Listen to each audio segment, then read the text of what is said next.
Joining me now to discuss is Lara Trump, a Fox Business contributor, and of course, daughter-in-law to former President Trump. Great to see you, Lara. Thank you for coming in. So what's his decision? Oh, well, I wouldn't be so bold as to announce that here and now, David. You know that. Great to be with you. Look, Thank you. I think that we have heard so often from President Trump kind of tease what may be to come, and I will, of course, let him break any major news. But look, I think people are certainly feeling like they miss President Trump at this point. You look at really where we are in this country under the guidance and leadership, if you can call it that, of Joe Biden and Kamala Harris. I mean, my goodness. Do you feel like you're better off now than you were 6 months ago? Can you find people to work for your small business? Can you complete the project on your house? Are you able to find all of the building supplies? Is your gas going up in price? Is your food going up in price? I mean, people can truly feel the negative impact of a Biden presidency. And I think people are realizing, man, we had it pretty good under Donald Trump. So should he decide to make an announcement, I think there would be a lot of excited people. I'll leave it at that. We'll dig in a little more to what Biden has done with our economy and everything else. But I'm just wondering, will we hear an announcement before the midterms in 2022? I do not know truly the answer to that. I know that there are a lot of financial implications when it comes to campaign finance rules that I know he wants to be very conscious of should he announce anything. So I think that might be weighing heavily on any decision he has made. Well, let's talk about what's happened with the Biden administration, because in a short period of time, we had a lot of positive things going on. In fact, a lot of people that had been working for Trump, I'm sure is true in your family as well, said, gee, we're handing Biden a pretty good deck, if you will. I mean, he's got all these vaccines thanks to warp speed. The economy is about ready to take off. The border's in good shape. What happened, do you think? I mean, was there just this knee-jerk reaction to reverse anything that Donald Trump had put into place, or is there something more going on here?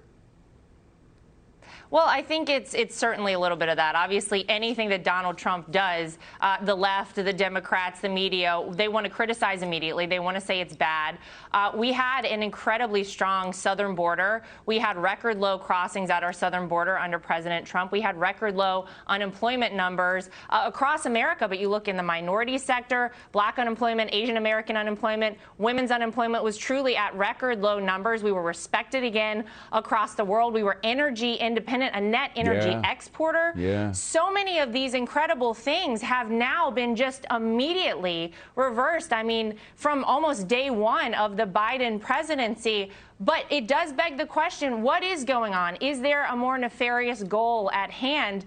To many people, it feels like we are being driven towards the direction of socialism, a Marxist country. That is something that I know so many people are terrified of.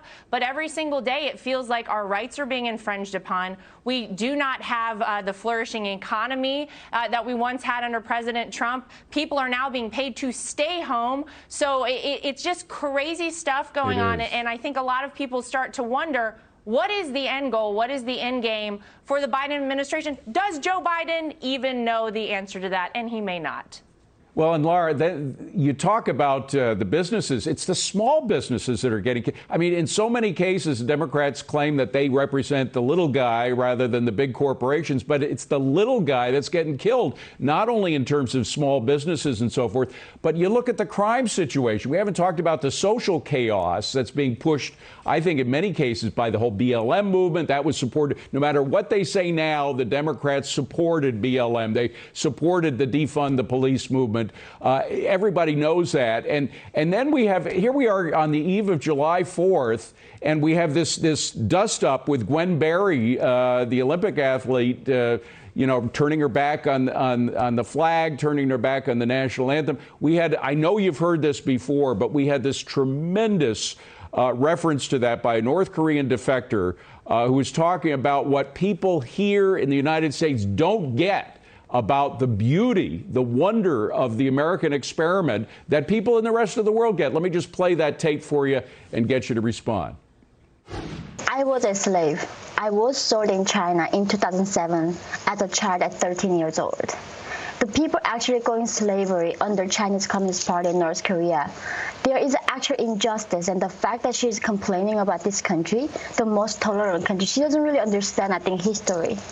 Well, she may not understand it, Lara, but I know you do, and I think most Americans do. Won't they hit back come 2022? Oh, well, they certainly should. This should be something front and center in 2022. Look, just because you have the right to protest the national anthem and the flag does not mean that it is the right thing to do. And in this case, when you are on a United States Olympic team, you represent every single American, all 330 million of us out there. And so it was the wrong time to try and make some grand statement like this, the wrong time to do some selfishly motivated action like this. And this North Korean defector is so spot on. I dare Gwen Berry to go to many countries around the world and try a stunt like this. It would not end up so well for her.